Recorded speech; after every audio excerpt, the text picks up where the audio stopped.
Ашаршылық кезінде бір қария өліп бара жатып айтқан екен өлер алдында: біз Аллаға шүкір аштықпен сыналып жатырмыз, ертең бір замандар болады тоқтықпен сыналатын деп.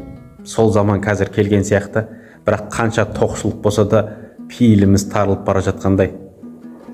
Негізі аш кезінде екен ғой адам жан жағына қарайлап, кем-кетігін көріп жұрттардың, әйтеуір мұқтаж жандарға мейірімі түсетін кез. Қазақтың қара өлеңінде бір әдемі айтып кеткен: аштықта ашылады зейініңіз, түседі мұқтаждарға мейіріңіз, асқазан оразада тарылады, алайда тарылмасын пейіліңіз деп. Негізі пейілдің тарылғандығы бұл бір рухани ауру, егер біле білсеңіздер.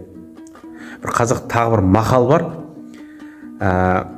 пейілі жаман кісіден күседі, өз тамағын өзінен жасырып ішеді деген.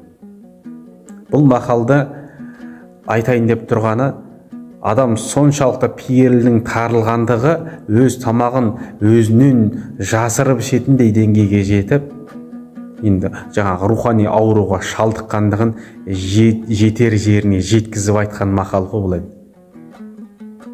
Негізі